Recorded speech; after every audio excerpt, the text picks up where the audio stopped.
Our MC for tonight is a well-known local television personality, Mr. Mike Campbell.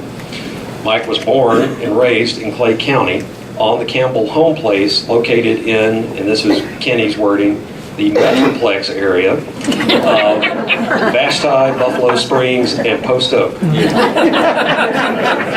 that is a place that he still calls home today, along with his wife, Tricia. He graduated from Bellevue High School in 1971 and continued his education at Tarleton State, getting a degree in agriculture science, and of course that was a Bachelor of Science, otherwise known as a BS. And that is a field he pursued for 10 years. He was teaching at Lamar, CISD, and Ryder High School here in Wichita Falls. Mike also served as agricultural director for KGTM Radio and KAUZ Television. In 1985, he and our honoree tonight, Mr. Joe Tom White, began sharing a microphone, and that still continues to this day, but I'm probably not telling anybody in here anything they didn't already know. Mike is a parent of 3 children, and for that matter, so is his wife, Tricia. Their children are Jana, Crystal, and Justin, and with the addition of Cody Gamora, the family has grown and prospered since Mike and Tricia's wedding just a few years ago in 1974. Mike's real job is as an educational specialist, Net 9, for Region 9 Education Service Center. He is responsible for connecting over 38 schools to the internet and maintaining their 2-way interactive video system, as well as training educators on how to integrate technology into the classroom.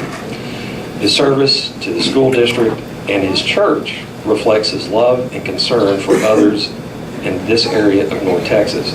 I will finish up by saying that a question I am often asked when I introduce people and meet them for the first time, they will ask, are you related to Mike Campbell? And I will have to say no, but I will also say to Mike that it is a real honor that people would even think that I would be related to him. So, without further ado, the MC for our festivities tonight, Mr. Mike Campbell.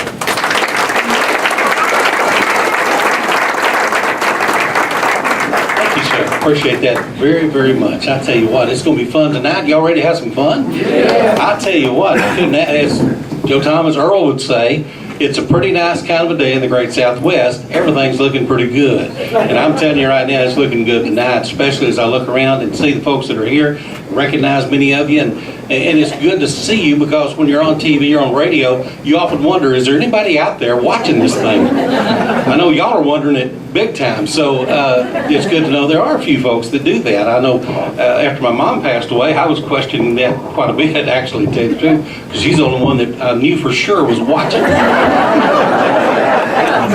Kenny, of course, Kenny and I have known each other a long time. We used to ride a school bus together, so he knows about the Metroplex, or as I call it, the Golden Triangle between Buffalo Springs, Vashti, and Post Oak is what we refer to it as. Now, I got to tell you, I met Joe Tom I actually met Joe Tom a year after I met Tricia.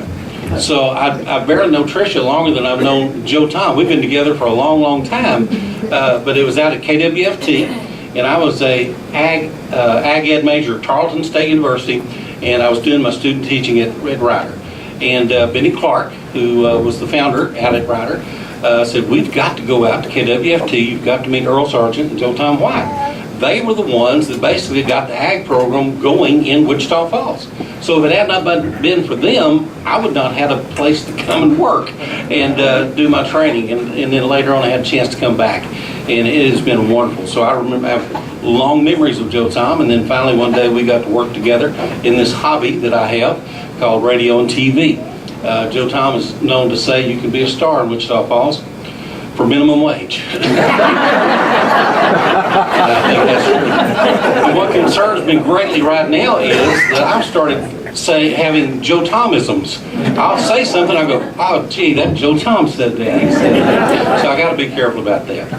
Our very first person to say a few words tonight is certainly someone you all know as well, Daryl Franklin.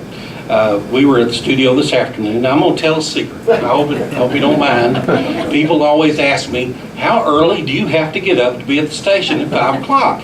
3:30 in the Well, morning. yes, about 3:20 is when I used to have to get up. For 4 solid years, I got up when I was filling in for Joe Brown. And then finally, when Joe Tom came over, they said, "What do you think about recording in the afternoon?" Oh, what a great idea. Let's do that. So I don't have to get up quite so early, but if you don't mind, don't tell anybody about that. But we were out the studio this afternoon, and we were visiting. Joe Tom and I were sitting there getting ready to tape, and Daryl came through, and Joe Tom asked him, "How long have you been at Channel 3?" And he said, "Since 1992. And he said, that's a long time. And I'm thinking, yeah, compared to Joe Tom. But he should have said, "That's cute." But join me now as we welcome Daryl Franklin and come and say a few words.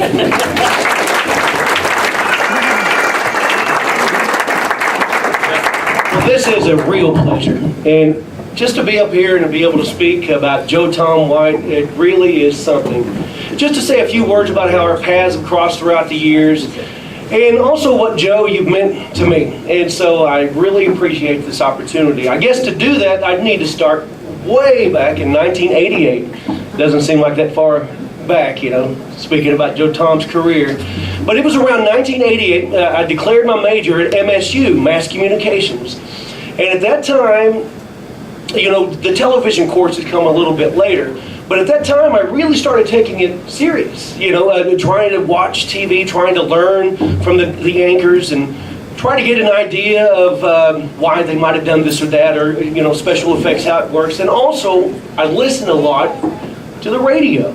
Well, it was a year or two later that I believe it was an advertising course that I had to take, and we had to shoot it and edit it, write it and voice it. Well, the funny thing was when it was finished and the voice was on there, just about everybody knew I was trying to be Joe Tom White. Because, there was no better, and Joe Tom set the standard. He was, concise, tight, he picked the perfect words, and he was always funny. The delivery was funny. And not sure you always try to do that, but it was a great delivery. And you remembered that, and isn't that what it's all about in advertising? Remembering. So we hadn't even met by that time, but Joe Tom by then was already an influence on me. We met in 1994. We just started a new newscast. It was Live at 5. And at that time, Live at 5, we had the 10 o'clock newscast, we had the 6 o'clock. So 5 o'clock, we were trying to have it a little more entertainment-oriented. And Larry Statzer, who's back there, was producing Live at 5 at that time. And Larry said, "Have you listened to Joe Tom and Mike in the mornings? KLIF, I believe it was, but he says, have you caught them? They are really funny. These guys are crazy." He said, "You got to listen to them. I think that would make a great story, to talk and just to be able to show everybody in the evening what these guys are doing first thing in the morning. Great entertainment." And I agreed. I called Joe Tom, told him what Larry had suggested, and Joe Tom said, "Yeah, that's a great idea. Let's do this thing." And so we set up a time to meet, and he gave me directions out to the country. I believe it was north of town, and got out there very early in the morning. The sun wasn't even close to coming up. But Joe Tom met me bright-eyed and bushy-tailed, as he would say, and we got the interview out of the way, and I was scared to death he called me up there with Mike, and we were going to talk about it, but that was later on. We got the interview out of the way, and I noticed this building that was there. It was a travel trailer, and this is where they were doing the broadcast, out of the travel trailer. And I was like wondering what is going on here. These guys really are crazy. But so I'm seeing this travel trailer, and then I see the damage, and this tin is, I'm shooting video, and this tin is, you could hear it just bending and slapping up against the building. So apparently what had happened, wind damage. The building had suffered wind damage in a pretty good storm. It had just folded the roof back, and rain had gotten on all of the equipment, and so they were working, in this makeshift travel trailer, doing a great job, I must add. But right after we finished our interview, Joe Tom and I got together, and I think I did my stand-up, which is just a portion of the story, where you'll see the reporter talking about this or that, a segue here or there. Now, what I must have done with Joe Tom, it must have been a tease, a promotion or something, that if this was airing during Live at 5, that Joe would say, "Good evening, I'm Joe Tom White. We're going to take you behind the scenes of our morning Rise and Shine show in just a few minutes right after this, or something like that. So I'm shooting this, and I'm getting really creative. I'd just come over from production after 2.5 years in news. These are some of my very first stories. This one with Joe was just almost the first one. So I was really trying this creative shot. It was a tilt from the ceiling, and I'm coming down, and yeah, this is going to work perfect. And well, Joe got it right every time. I messed it up, must have been 10 times. And you're just trying to get this right. But he never messed up, not even once, and he never got irritated. Eventually we got the shot, and I always appreciated that, and I always appreciated, too, being called on the show and asking this guy from Iowa Park, Texas, barely out of high school, it seemed like, and just giving me an opportunity and being so cordial. It really meant a lot. And I must say that I was very proud at how that story came out. And this is what really made it worth it.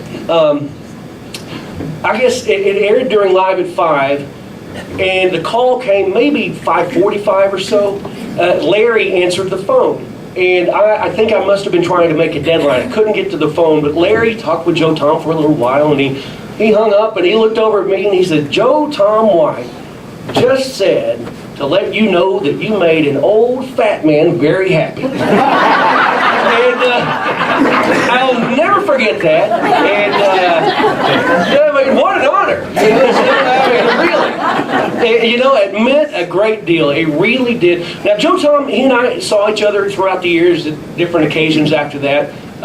Oftentimes, Texas-Oklahoma Fair. Maybe Joe would be telling me about the history, about taking his show rabbits onto RFD3, with Warren Silver. And what a neat thing, too. Same studio, did that back in the 50s, and here you are working in the same studio. That's really, really something. But Joe's always helped me out throughout the years. And then, late last year, when he's being inducted into the Texas Radio Hall of Fame, that is so cool. Larry and I talked about it again. And there was no question we had to do a story on Joe Tom and the fact that this was happening. Called up Joe again, sure, come on out. We get there just in time for them to, before they had wrapped it up. And again, he asked me on, his broadcast. Mike Rucker's out there with it, and Mike Campbell. We had such a great time. I was honored to be able to ask Joe a few questions, actually, during that broadcast, too, because really that's what everybody wanted to hear, is Joe Tom talk about his history. So I was so honored to do that, and also very honored to be able to put that story together. I believe it's possible it's going to be shown here tonight. But the big thing was Joe being inducted into the Texas Radio Hall of Fame, and we were glad to recognize that. I do know it was at that time that Joe said to me, he said, "I've always been so blessed to be able to work here in my hometown, or for so many years here where my family is, my friends, and to be able to just do that for so many years." And I can speak for this whole room, Joe. I know when I say, thank goodness that's exactly what happened. And we're glad you're still here, and we just want to thank you for the memories.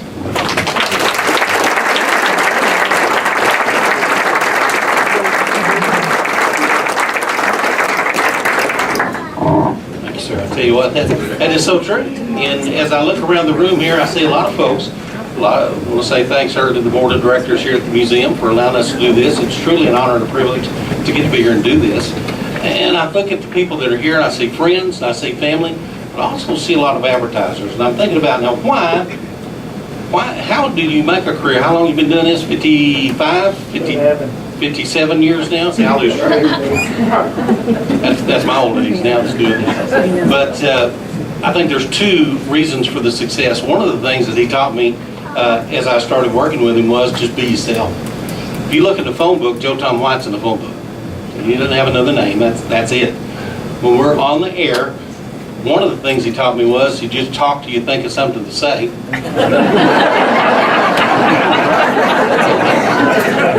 Just a filler in between the commercials. But one of the things I observed over the years when he would do a commercial, like if there was a wreck downtown, if there was a wreck on Indiana, he would work Casa Manana into it somehow. Call Milton Railroad or wherever. That's about 8 blocks from Casa Manana. So if you advertise with Joe Tom, you know that you got your money's worth right there. I tell you for sure. So that's a lot of fun. And if you listen to the radio, you know radio is pretty competitive. I remember when I had a chance to be on radio on KGTM, News Talk 990, up against Joe Tom and Earl. I had no idea what the competition was all about. I'm an act teacher. I don't know. I told Earl about it, and he said, well, blind hog will find an anchor every once in a while. Oh, well, that's big coming from you. I appreciate that. But it is competitive, and over the years, there's 2 big radio stations here, 990 and, of course, 1290, back before FM. A lot of folks didn't think FM would catch on. I'm not sure it has, too.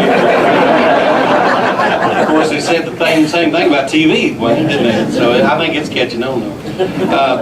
But the competition is strong, and one of the competitors was, we know him as Mad Martin. His real name is Joe Martin, and certainly he's been on several radio stations here in Wichita Falls, moved up here from Denton in the 70s. So he's not far behind Joe Tom, but he's a little ways behind him. And I think he was pretty instrumental in Joe Tom being inducted into the Texas Radio Hall of Fame. So I'd like for Joe Mad Martin to come up and say a few words, if you would.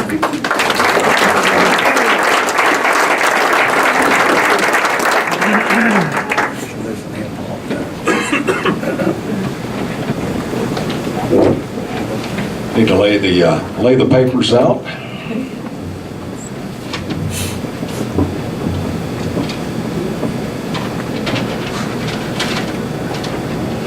Good evening, ladies and gentlemen, and welcome to the Museum of North Texas History.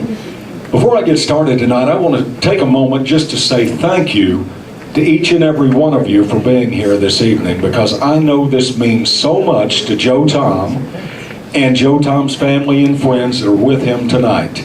Thank you so much for being here, ladies and gentlemen. Also, I would like to thank Kenny Mayo for contacting me a couple of months ago and asking me to come out and speak this evening. It was quite an honor when I got that contact with you, Kenny, that you would think enough that you actually wanted me to come out and be a part of this celebration tonight, so thank you. And I do believe, I have been told, there's a good possibility that Jody Ann may be viewing some of the proceeds tonight on the internet. So technology indeed has made its way to the museum this evening. Hello, Jody, if you're watching. Waving at you. Before I get into talking about Joe Tom, which I'm supposed to be here to do that, I thought I might set the stage, and I thank Mike Campbell there for the kind words just a minute ago. I thought I might tell why and when I actually came to Wichita Falls. It was a cold, dreary night, March 1, 1972. The little Plymouth Duster made its way from Denton, Texas to KTRN, the mighty 1290 radio. I was hired on to be the all-night disc jockey on 1290 KTRN. But I must confess to each and every one of you tonight, ladies and gentlemen, that it truly broke my mother's heart when she found out that I was going to be a lowly disc jockey in Wichita Falls, Texas. No, I'm serious. It broke her heart. She had always hoped that me, her one and only son, would amount to more. She had higher hopes and aspirations for Joe Martin. She had always hoped that I would be an accomplished piano player in a house of ill repute.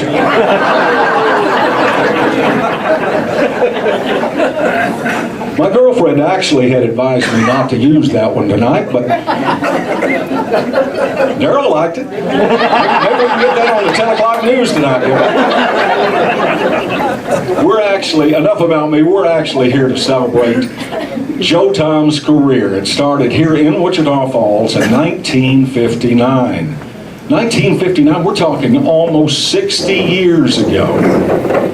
KWFT, 620 on the AM dial, that was one smoking Texas AM powerhouse.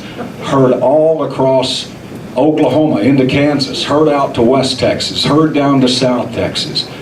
It was a big radio station, and I should point out that when Joe Tom got there in 1959, it was only 20 years old. It was still kind of new when you got there, Joe Tom. So from that standpoint, Joe Tom was one of the early pioneers of KWFT radio, where he stayed many years, many decades, in fact, before he went to some of the other radio stations in town and paid some visits to television stations. Year after year, Joe Tom continued on in Wichita Falls, Texas, broadcasting throughout all of Texoma. Some of those radio stations that Joe Tom worked at are no longer on the air. One is, though, the old 1290 AM frequency, the one that I came to back in 1972. It's still smoking the airwaves. But for you folks that are here tonight that have never, ever worked in the media, be it television, and I know this table out here can relate to what I'm about to say, television, radio, or even print media, if you've never worked in that, you have no idea how rare it is for one individual to spend their entire career spanning 6 decades in one market. It is unheard of, ladies and gentlemen. Joe Tom White did it. Let's give him a round of applause right now. Yeah.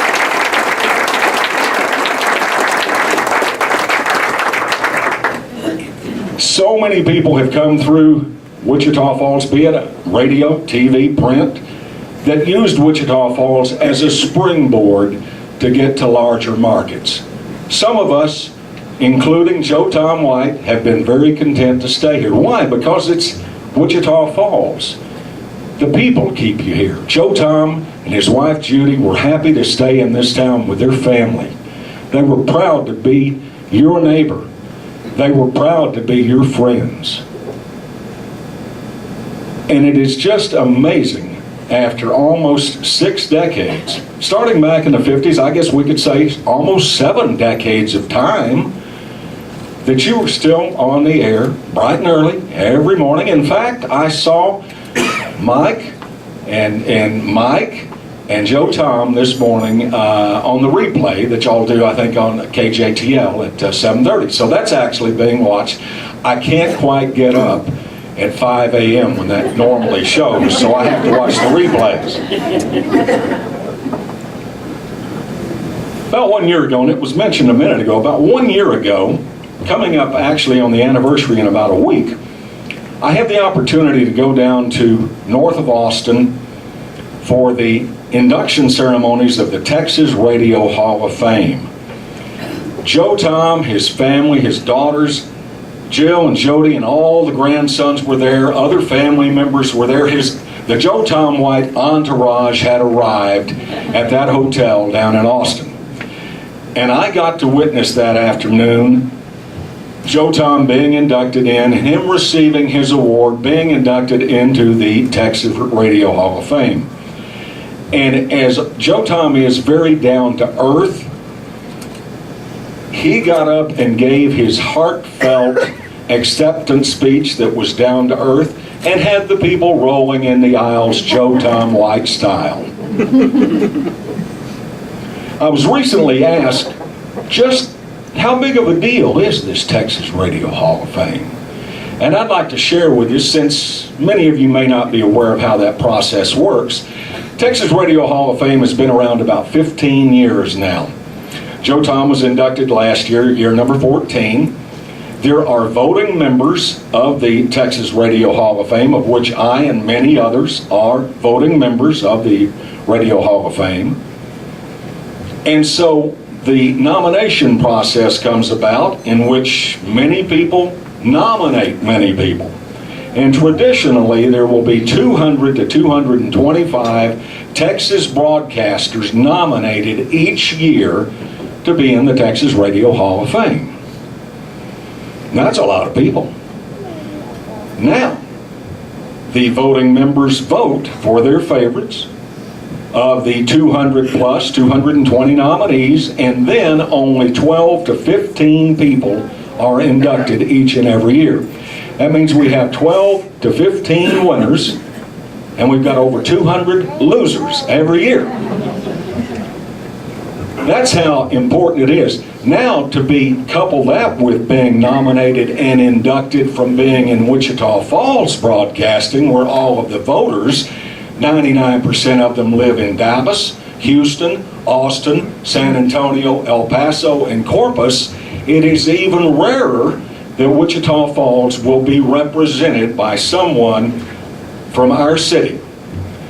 Joe Tom White was inducted. Joe Tom White is a representative of the Texas Radio Hall of Fame, but more importantly, he is an ambassador for all of Texoma. I can speak honestly from everyone that is in radio media, and I'm sure television and newsprint as well. The recognition that Joe Tom is bringing back to the city of Wichita Falls and Texoma is tremendous. We need this recognition up here to be on the map for broadcasting, because the major markets typically are the ones that get all the recognition. But now we've got Joe Tom representing all of Texoma. Now you might say, sounds well and good, but tell us some of the other people that belong to the Texas Radio Hall of Fame. I'm glad you asked. Might have heard of Bill Mack. Bill Mack is in the Texas Radio Broadcasting Hall of Fame. The father of Top 40 Radio, Mr. Gordon McClendon from KLIF in Dallas. How about George Carlin? He's in the Hall of Fame. Man by the name of Walter Cronkite, Texas Radio Hall of Fame. Wolfman Jack, Texas Radio Hall of Fame. And then there was that one DJ that worked about 1 year down at KDNT in Denton, Texas, in about 1960, who some years later got nominated and inducted into the Texas Radio Hall of Fame. Heard some of his music earlier tonight, Kenny.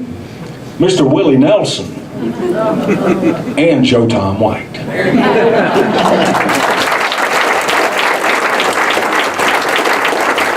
Not only has Joe Tom been a media personality over the years, he has become an ambassador, as I mentioned a minute ago. And that is wonderful. I'm sure the Chamber of Commerce is happy, was very happy, and the City Council was very happy last year when he went down and did get that award at the Austin, Texas Radio Hall of Fame. Not only that, his association with the Texas-Oklahoma Fair, the Northwest Texas Field and Stream Association, his association with the Mascat Clowns and gun shows, along with several other organizations, Joe Tom has put his stamp on those organizations and done it very successfully. And I should also add that his wife Judy was such an integral part in all of his career, by him. His children, his grandchildren have been by him side by side for decades and helped him be the man that he is. I'm proud tonight to recognize Joe Tom White and end by saying, good job and well done, my friend.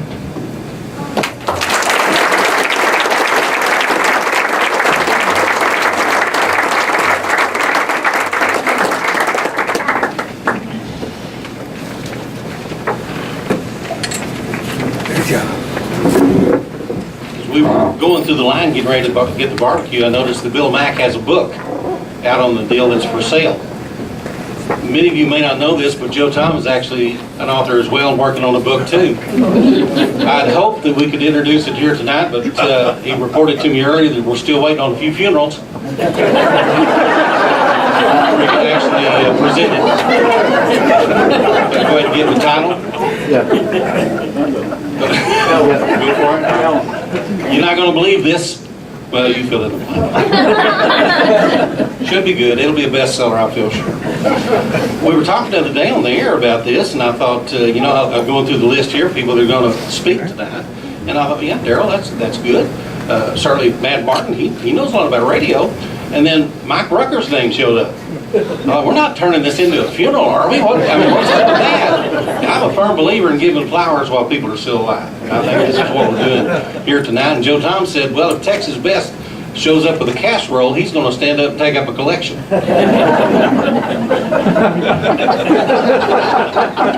So if y'all would come forward down with the plates, well, no, I'm just kidding. Known Mike now for a while as he has done what I've done, and that's we just enjoy spending time with Joe Tom. It's like going to the coffee shop every morning, hanging out at the Dairy Queen. We just talk about stuff, as he says, until we think of something to say. Whatever's current about that day, whatever's on people's minds. Sometimes we go down some rabbit trails, but it's always fun and interesting. One of my favorite things to do is go down memory lane. And that's kind of what we've done here tonight. It seems appropriate that we do it in a museum, which seems appropriate for Joe Tom. As well.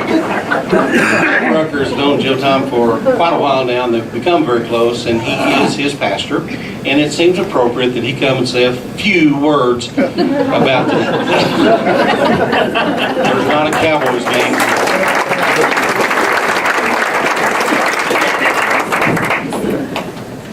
Well, we do have the sheriff here, and one deputy, and we got an offering hat, so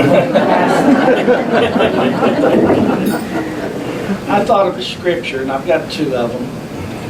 And I guess I'm not even going to try to elaborate on how long I've known Joe Tom, but his Seth's baby brother and my granddaughter of my middle son, they were friends long before Joe Tom and I were friends. And we didn't even know it. And one day, Joe Tom, I said something. I said, "Oh, Alexis going out with some kid named Cole." And he goes, "Alexis?" And I said, "Yeah, you know her?" He said, "Well, she was over at my house with Cole." They've known each other since they were babies. And another story, Joe Tom, when we were back on radio, he likes cinnamon rolls. So there's two of his favorite cooks here, Kim and Cherie, and Cherie made him cinnamon rolls, a warm pan of cinnamon rolls. I took him, he said, "Boy, I used to eat these all the time when we ate at the burrito kitchen." You and Joe Tom after radio. And I was laughing, and I said, "You've been eating Cherie's cinnamon rolls for years then." She was the one cooking over there. Or at least the pastries. But I've got a verse over in 2 Samuel, and I won't be long. And I've changed it up a hair. It says, David was writing and talking about some of his warriors, and it said he arose and he smote the Philistines until his hand was weary, and his hand clave unto the sword. Well, Joe Tom's hand hasn't claved to the sword, but it has claved to the microphone for years. We were, and I'll tell you who it was because they've changed coaches a bunch, okay? The Wildcats changed coaches about like we change toilet paper. One of the coaches come up to the radio station one morning, and you got to know, Daryl was saying it and Mike said it, when Joe Tom interviews somebody, you could call him whatever you want, but he's sticking on the course. I'm over there. They introduced Joe Tom to this coach. He called him Billy Bob, Joe Bob, Jim Bob. Every kind of Bob you could call him, but never called him Joe Tom White. And I was laughing so hard. You don't want to screw up his interview. That's a big no-no. And we come back, we went to breakfast. I said, "Hey, Jim Bob, how you doing?" It was hilarious. But I've had the privilege, like Mike said, of being Joe Tom's pastor, and I've seen the side of Joe Tom that probably most of you never have.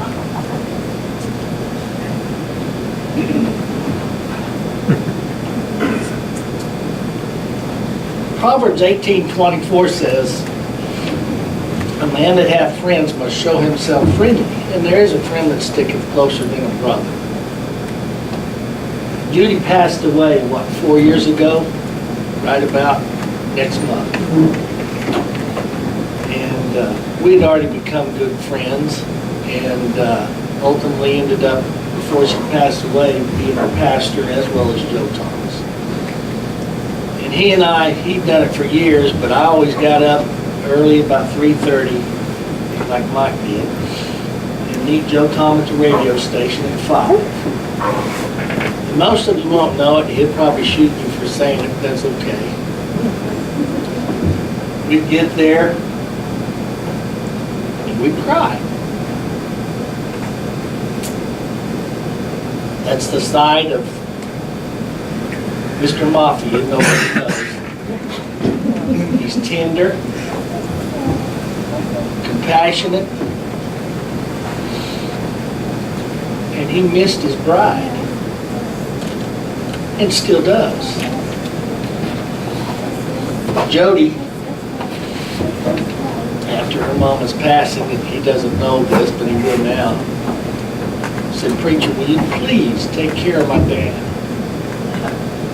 And I said, "I'll do the best I can." To the point where she wouldn't have me a house key made. I forgot I had it. One day I couldn't get him up. And I called Jody. I said, "I can't get him up." She goes, "Well, why don't you go use your house key?" So I did. He was sitting there in the chair, relaxing. But there's a tender side to him, as well as his harsh side. And you don't want to get on his bad side. Stay on his good side. Is that right, David? That's right. True story. This happened at Judy's funeral. They made my grandson, that Joe Tom nicknamed Lugnut, an honorary pallbearer. So he sat by, I think beside you, didn't he? And he did so good until right towards the end. He started crying, and he was crying. Afterwards, David come up to me and said, "I don't know why you put that little kid over there." I looked over there, all pallbearers were crying, weren't they? Every one of them. And he's as mean as they come. Is that right, man? But they all have tender hearts. And I'm so thankful, Joe Tom. I can call you my friend. But better than that, I'm glad I'm your pastor.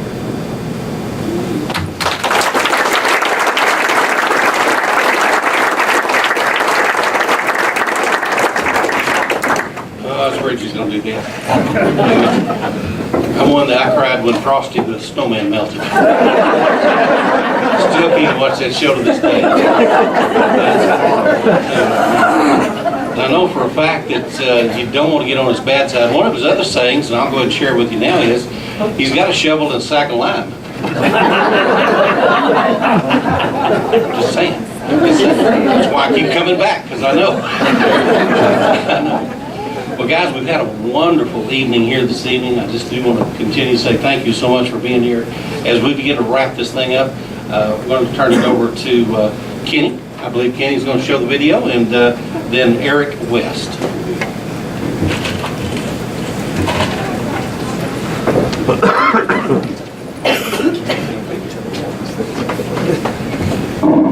Well, before I get started, I want to thank the hospitality committee that did so much to make this night so special. So if you would please stand or raise your hand or something. But these are the ladies that really put in the work on this, and I really appreciate that.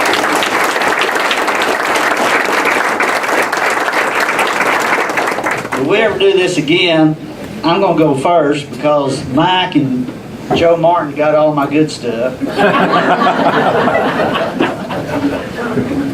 My awareness of tonight's honoree goes back nearly 60 years. My uncle worked on the railroad there at Bellevue. He was one of the road crews that went out each day and they did the back-breaking work of repairing railroad tracks. He and my aunt lived in a small house next to the railroad, and several times a month I'd stay all night with them. My aunt fixed one breakfast for everybody, and I'm not sure how early it was, but I'm thinking around 6 or 6:30. And she'd come get me to eat and before I left for school, and my uncle to work. They always had the radio on to Earl Sargent. And I soon learned that no matter what day it was, whether it was raining or snowing, freezing, or a sunny day, it was a pretty nice kind of a day in the great Southwest. In 1959, another voice joined the program, and I learned that his name was Joe Tom White.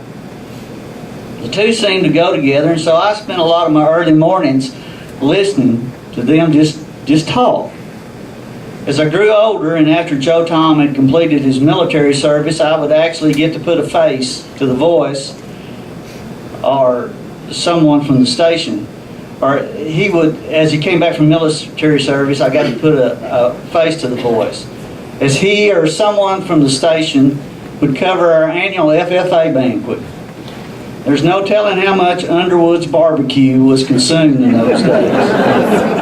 It brings me to this point. In a city the size of Wichita Falls, young people could be recognized for their achievements pretty easily. But growing up in the country, it was much harder for young people's achievements and awards to be made public.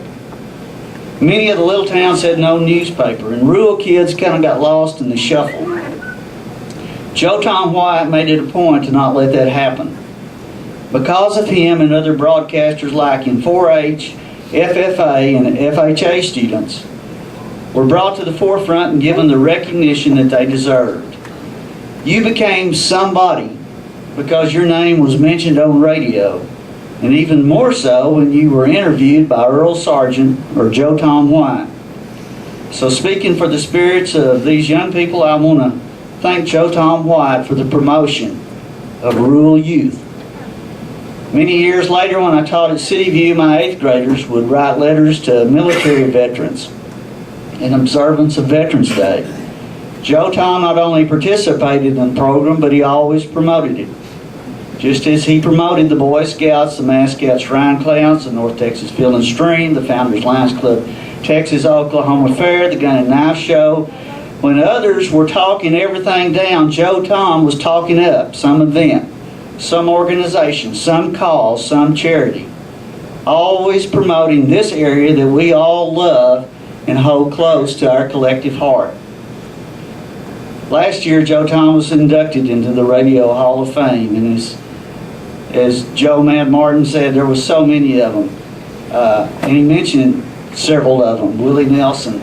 I had him on the list, and I had Kern Tips. Remember Kern Tips with the Southwest Conference football. This year, Brad Austin, Joe Mad Martin, Keith Vaughn, and Big Jim Russell joined Wichita Falls' own Joe Tom White, whose name's already there. Daryl Franklin of KFDX did a piece for the newscast during that time, and just in case you missed it, here it is, hopefully. Yes, hopefully. It worked great 2 days ago. It worked great earlier this afternoon, so hopefully it will continue.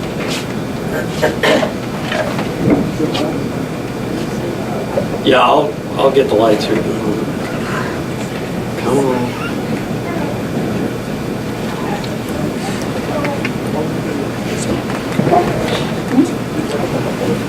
Just to let you know, we were nominated. We were not inducted.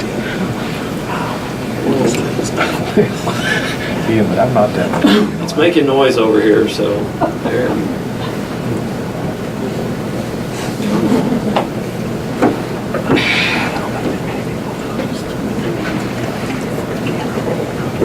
Well, we've got Joe Tom and Daryl with us, but I guess we could just recreate it. Texas reports have highlighted many interesting places and fascinating people in our area. Tonight is certainly no exception.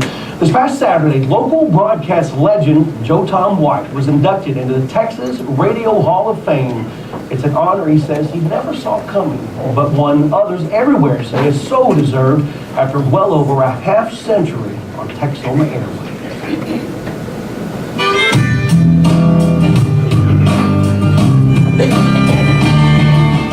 Ladies and gentlemen, Joe Tom White, a 2015 inductee of the Texas. It's been a long time coming for Vernon native Joe Tom White, who's now a member of the Texas Radio Hall of Fame. Well, I'll admit that I've been to a county fair and 2 goat ropers, but y'all look real good.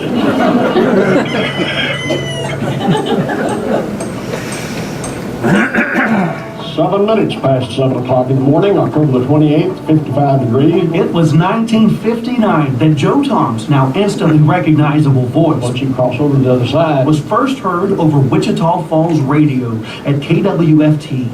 just a scared kid was going to Midwestern, and they offered me a fabulous salary of $1 an hour, and I took it. They were looking for someone, and I lied and told them I had experience, so they put me on to get after me. Well, after graduating MSU in 1962 with a degree in agriculture and serving 2 years active duty in the U.S. Army Signal Corps, Joe Tom returned to KWFT. I came back and they offered me a job as the news director, which I took immediately, and started chasing ambulances and those kind of things. Joe Tom's farm and ranch and news career at KWFT went on for more than 25 years. Then he and Mike Campbell teamed up before eventually making it here to News Talk 1290 in September of '93. For the Rise and Shine radio show. Mike Campbell, good morning to you. Good morning. I tell you what, been a great weekend. This KFDX footage was actually shot from a remote trailer after rain damaged their equipment during a storm in the spring of '92. Things that of great importance, I'm looking and I note that yours is not listed here. No. How many others? Not listed among the great. I told you it wasn't great, but just a day will live in infamy. In your mind, anyway. In mine. We appreciate you delivering the messages for us. The Joe Tom and Mike team still greets countless Texomans each and every morning over the airwaves, and it still sounds like maybe they're just visiting or gossiping over the fence. I'd rather make Mike Rucker. Happy birthday, preacher. As several of my cohorts, like Mike Campbell, have said, that we just sat down and talked to her, think of something to say. We're certainly glad you tuned in this morning. This is the Rise and Shine radio show. I'm Joe Tom White, along with Mike Campbell, and Mike Hendron, and Mike Rucker. Joe Tom and his wife Judy experienced wonderful years together before her passing 3 years ago. They have 2 daughters, 5 grandsons who are all so proud of Joe Tom, a man who's always been there for them and his listeners. In the same market. You know, a lot of people have been in it that long, I'm sure, but every time they change underwear, they change stations. Stay in the same market here for those 56, 57, over 50 years, you know. KFDX television. Why in the world we're going to do it? We don't know. We'll find out together. On how stupid we are. They got a lot of material today. They got plenty of material to prove it. And they listen to you for breakfast every morning. Well, they get to where they think they know you, whether you have or not, every minute. And as late as yesterday, I had a couple stop to want to say hi. Said, we've been listening to you since whenever. And it makes you feel good. A number of Joe Tom's friends have asked him to write a book with his story and all his folksy phrases and interesting people he's met over the decades. He says he's not ruled that out either. But then again, at this point, he's still making new material for any book to be written. I've been told if I was any better, I'd be in Dallas. If I was any worse, I'd be in Oak Union.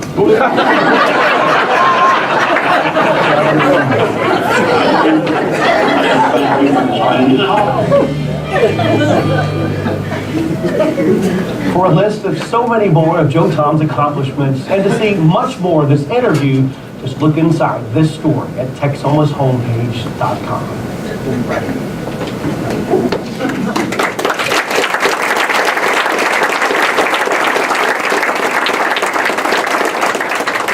Well, good. I'd like to get Eric West, the president of the board of the Museum of History, to come up here.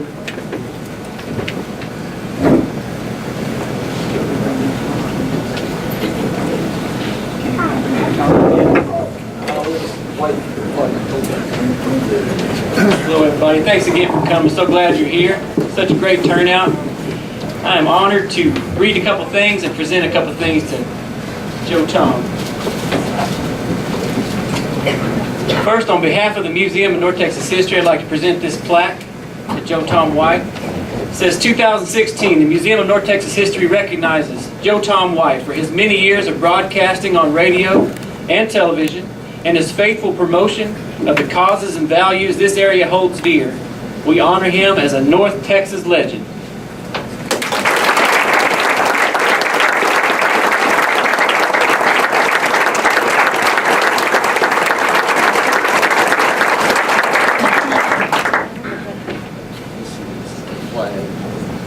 Also like to read something from State Representative James B. Frank. We have a Texas flag that was flown over the Capitol down in Austin, and the certificate reads as follows. The State of Texas House of Representatives. This certificate is presented to Joe Tom White, honoring you as a legend in North Texas. Congratulations on this prestigious award. I am proud to join the Museum of North Texas History, along with your family and friends, in honoring you on this special occasion, celebrating your years of broadcasting and positive influence in our North Texas area. Signed, State Representative James B. Frank.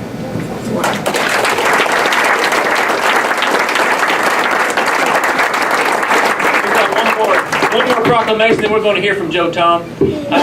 I've got Stephen Santillana. He's our city councilman, and maybe you've seen his name around town here and there. I don't know. He's going to read the city proclamation that was read earlier today. Thank you.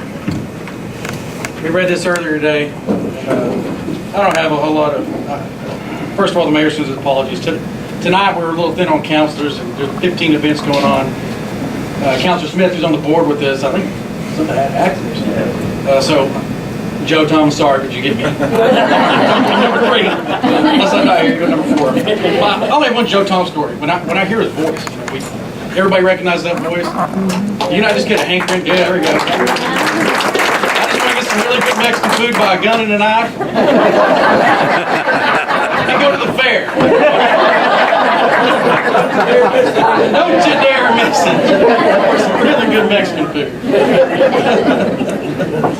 Joe Thomas, first of all, I can tell you, the word legend, I think we throw that around a lot.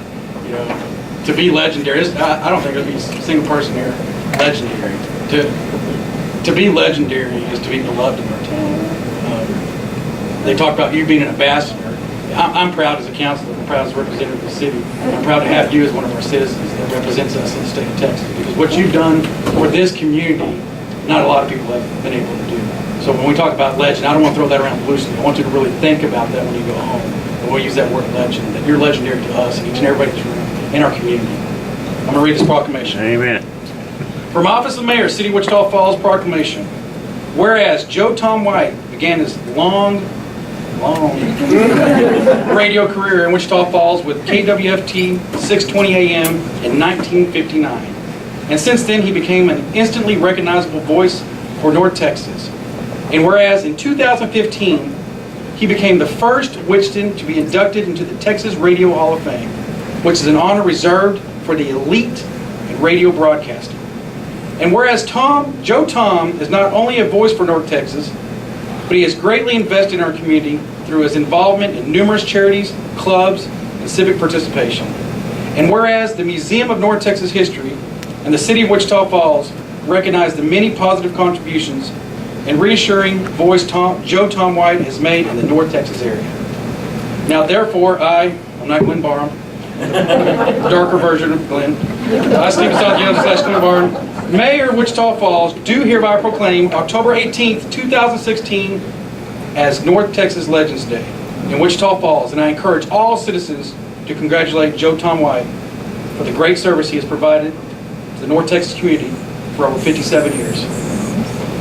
In witness hereof, I hereunto set my hand and cause by fixed great seal of the City of Wichita Falls, Glenn Barham, October 17, 2016. Congratulations.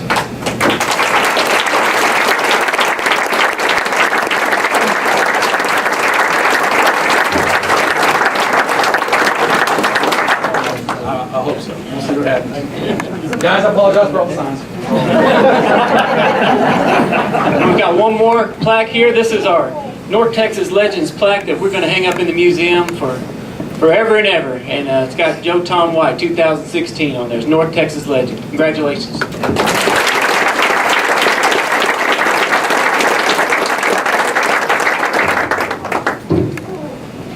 I wasn't actually on the program, but listening to everything, there were a couple other things I wanted to say.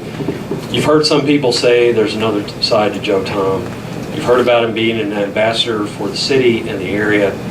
Kenny mentioned promoting rural kids, promoting other charities, and that's what I want to tell you about.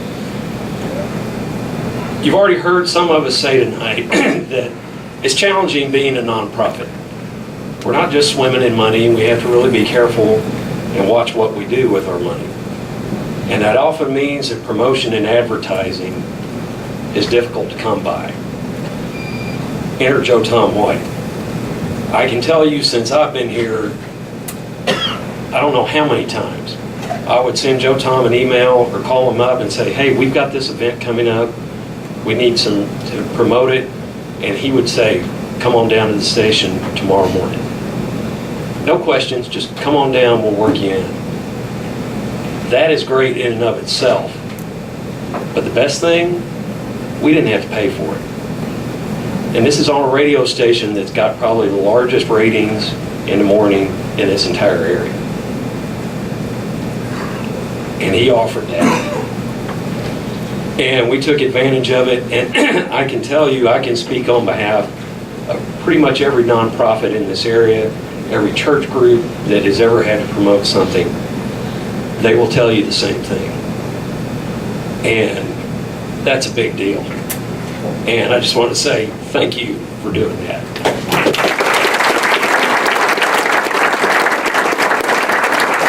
Okay, Joe Tom, I promised you the last word, so it's all yours, buddy.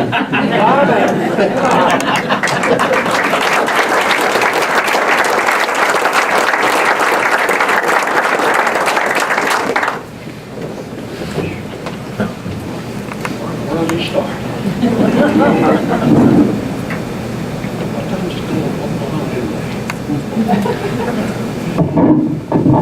We have to take an intermission here in just a minute, take a pee break, I'm not sure. Do it at all games, why can't we do it here? Kenny and his bride and all of my folks here at the museum, I can't thank you enough. I appreciate it. He called 3 or 4 months ago and said, we're going to do this, and I called, heck you are. It didn't happen. As Mike Campbell said, I'm a legend in my own mind, but no one else. So, lots of people are legends. And I didn't agree to it, but he twisted my arm. Kind of like Mad Martin. He's the one that nominated me. Took 3 times. He nominated me for the Radio Hall of Fame. Thank you, Joe. My pleasure. Hey, stories we can tell. Of course, my daughter Jill is here. 2 of my grandsons are here. There's the oldest one and the youngest one of the 5. There's little Seth. There's little Doug. And Preacher, you and your family, and so many folks are. Jody Ann is watching this thing. Barbara's got it going some way. I don't know how. Got it going. She's watching it in Frisco, Texas, laying up in bed after some major surgery on her neck just a week ago. Man, I look over this crowd. Y'all look dang good, you know that? Real good. It's nice to see some old friends and some new friends, and I guess I look here at old David Shoup sitting in the front with his hat on. His great-granddaddy was F.E. Shoup that started that in the 30s? Granddad. That's Granddad Shoup. Now you're in the 5th generation. We've been to all their funerals and all their weddings and everything else in between. And of course, whatever it might be, we've been there. I look out here and I see a man in a red shirt right in front of me. It has to be one of my oldest friends, particularly when it comes to broadcasting. We're talking about Wayne Reed's father and mother, sitting right out here. Charlie Reed. This man had a donut shop out on Old Ivy Park Road in the early 60s. He was there in the late 50s and early 60s. I got up, Wayne, at 3 o'clock in the morning to go to the radio station, sign it on, the vacuum tubes had to be warmed up, and had to be there to sign on at 4. Well, I found out that Charlie was up anyway all night long cooking donuts. And if I didn't call him by 3:15, he would call my house and get me up. He was my alarm clock. It kept me from being fired on several occasions. True, right? Is that right, Charlie? Get to thinking about, of course, Wayne while I'm on that table. Wayne is a man that he decided to let us try this on Channel 3 back in March, didn't he, Mike? He and Stephanie, we appreciate y'all very, very much. Gosh, get to think, somebody mentioned military service. I didn't realize that Midwestern that if you took that $35 a month in ROTC, that they meant they owned you a couple of years later. He said, boy, Uncle Sam wants you. I said, I don't want to go. Well, you're going to go. Went in as a second lieutenant. Had a whack work for us in the communications center. Said, Lieutenant, do you know why you're a second lieutenant? I said, no. Because they don't make third lieutenants. I had a friend in personnel. We shipped her to Vietnam the next week.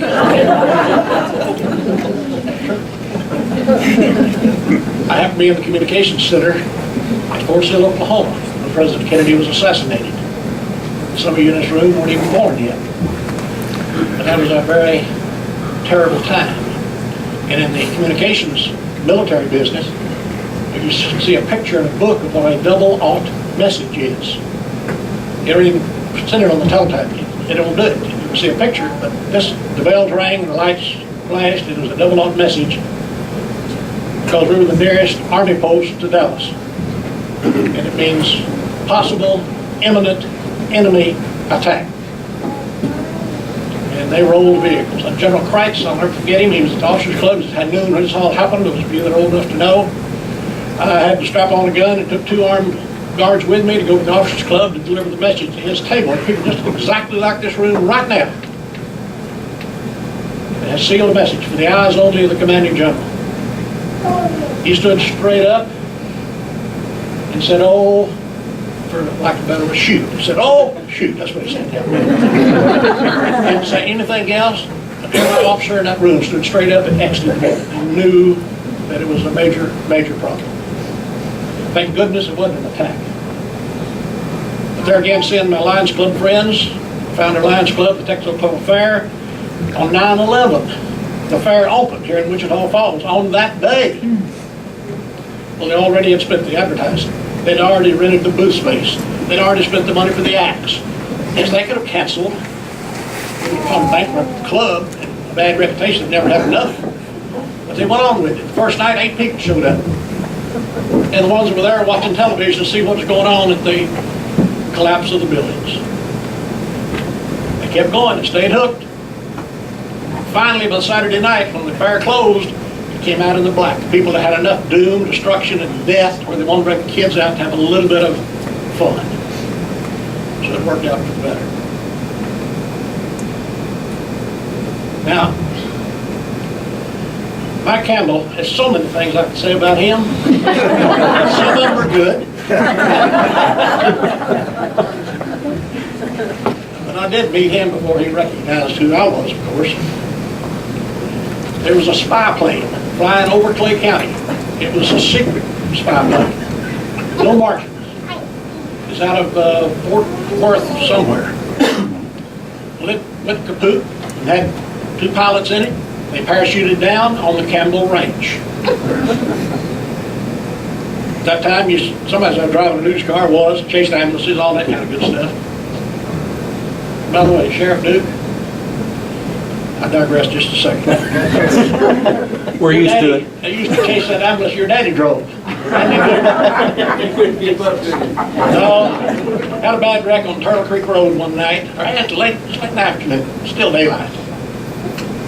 He was there. Back then, the news people, we chased him and we helped him. You helped load a corpse or load an injured, whatever. We worked together. And we were down in the bush nettle down in there somewhere, between the Channel 3 and Turtle Creek down area. And he was there, and I said, Joe Tom, come and help me. I went down, he had his gurney, and we were both bent over loading this little boy. And a couple of smart alecks from Channel 3, Dale Terry was his name. He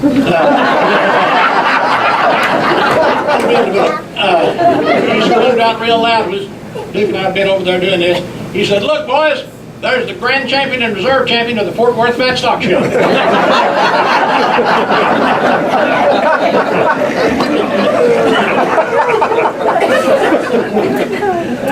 See, down the top back there. He and Randy Duke are good friends down at the Railroad Museum. You folks in the museum can appreciate the Railroad Museum, which is down the street from you. We all compliment one another very, very well. Mickey Carr, do you think they found out where to eat Mexican food tomorrow? Karen Price, good to see you. I tell you what, Judge Price was he was a president of that Redwood Museum, as you well are aware. Charles Fennell, past state representative from Holiday, Texas. Charles, Miss Fennell, you've got a nephew, I think, there with you too. And that while we go just out of TCU? Yes, sir. All right, just a graduate there. I'll admit that Jody Ann and Jill both graduated at Midwestern State, as I did. I tell people I got out with an A, straight D's, and a lawsuit. The A is true. Have I got time to tell one little story? Sure. Let's see. Carter McGregor's son, Mike Bailey, Joe Tarrant, Chris King, one more. Anyway, we had a demonstration speech. Those of you ever had a class to give, let's demonstrate doing something. We went down to McGregor's and got a bull calf about half grown. Too big, we shouldn't have gotten one that big. Put him in a trailer and brought him up to the theater in the round there at Midwestern. Had an old army parachute that threw it down. Built a fire out back in a 55-gallon drum, put a branding iron in it. Threw an old calf down, bellowing and raising cane. He got boys and girls around, about this many people. Maybe not quite this many, only a nice crowd. And, well, we vaccinated, we dehorned, we castrated. All of that, we lost most of the girls, but then, finally, Gene Wheeler, you know it's the truth. We got to Brandon, and that hot iron that brought in from outside hit that hair and that hide. Not only did he scream and holler, but it smells so bad. We look around, there's not a soul left in there but the four of us and the female teacher. He said, boys, come over real close. He said, load that calf. Do me one favor. He said, first off, this is your first ever college public speaking, right? Yeah. Well, as far as I'm concerned, it's your last. If you promise me that if you look for my name in the catalogs and never sign up for another one of my classes, you four are dismissed with an A. We took it. Got him to do it. Oh. Man, I want to tell you so many different stories about radio, but now on your television too. I appreciate Wayne, you and all of your padres, and allowing us to get out there and shoot the breeze and talk and have fun, and to bring people like Charles Campbell said on the air to talk and think of something to say. The young lady sitting right over here is a senior at Holiday, fourth in the row of the Yandell girls, and she gave up tonight. She was at the State Fair in Texas this week in public speaking. Didn't have a calf to throw, I don't think. And she won the first round, won the second round. Tonight was to be the championship. And she told her mother, her daddy had already said, we can't come because we're going to be down there with her. She chose to come here tonight with her mom and papa. Wow. Isn't that nice? Yeah.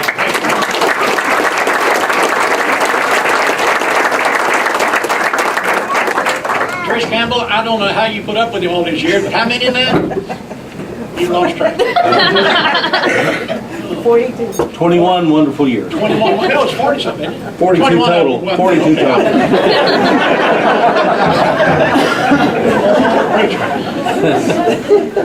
You told awesome things I didn't want you to. True though. Gosh. I guess that's where I say any questions. I just want to thank each of you. And particularly I thank the ones that are not here because they'd have probably thrown apples or tomatoes. I read some wise comment from the Peanut Gallery. Nikki Nixon, you and the Field Stream boys and girls, thank you so much for over 50 years publishing your magazine and visiting with you on that board. But to each of you, I say I appreciate you. Thank you for the time tonight. Hope you enjoyed Troy Collier's meal. You did tell him or go by and buy a sandwich or something. For the awards you have presented here tonight, the recognition, I thank the museum. I really, really do. There are so many stories I wanted to tell. Woo! Time permits me. All I can tell you is by the book. You ain't gonna believe this. You ain't gonna believe this. Believe. It'll be on the book stands one of these days soon. Just a few more expensive funerals. We'll be able to print it all. Like, Sammy, isn't that right? He's here. So. Cutting hair. There you go, son. Thank you. It's hard for me to sit down and shut up because, see, radio and TV announcers, for all of us, were vaccinated with a photograph needle. You get a captive audience, you just go ahead and make a fool of them.